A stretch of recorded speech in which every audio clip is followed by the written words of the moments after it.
നമസ്കാരം. ദേശസ്നേഹി വീണ്ടും നിലമ്പൂർ പോളിംഗ് ബൂത്തിലേക്ക് പോവുകയാണ്.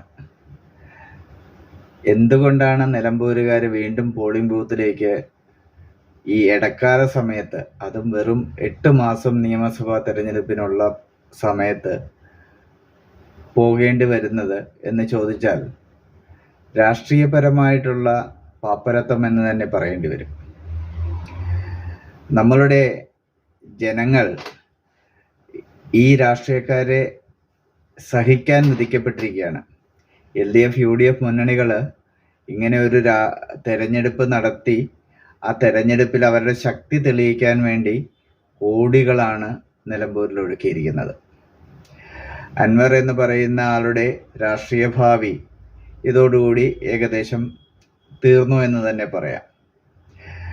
കാരണം അൻവറിനെ ഒരു പ്രത്യേക സമുദായം പോലും കൃത്യമായിട്ട് പിന്തുണയ്ക്കാൻ നിൽക്കുന്നില്ല എന്നുള്ളത് നമ്മൾക്ക് കാണാവുന്ന ഒരു കാഴ്ചയാണ്. അതേപോലെ തന്നെ ജനങ്ങൾ LDFും UDFും ആരെയാണ് പ്രീണിപ്പിക്കാൻ ശ്രമിക്കുന്നത് എന്ന് തിരിച്ചറിഞ്ഞു തുടങ്ങിയിട്ടുണ്ട്. അതുകൊണ്ട് പ്രീണന രാഷ്ട്രീയത്തിലൂടെയല്ല, വികസനം രാഷ്ട്രീയത്തിലൂടെയാണ് ജനങ്ങളുടെ മനസ്സിലേക്ക് കയറിപ്പറ്റേണ്ടത് എന്ന് ഇനിയെങ്കിലും മുന്നണികൾ തിരിച്ചറിയണം. അല്ലെങ്കിൽ ഈ തെരഞ്ഞെടുപ്പ് കഴിയുമ്പോൾ LDFനായാലും UDFനായാലും നഷ്ടബോധം മാത്രമേ ഉണ്ടാവൂ.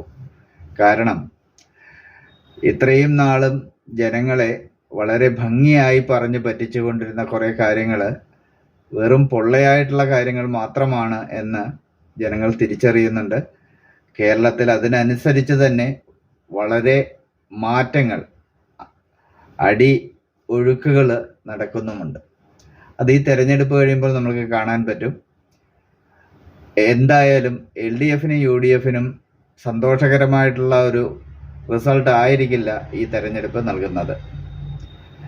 അതുകൊണ്ട് തന്നെ നമുക്ക് ഈ തെരഞ്ഞെടുപ്പ് വളരെ പ്രാധാന്യമുള്ളതാണ്.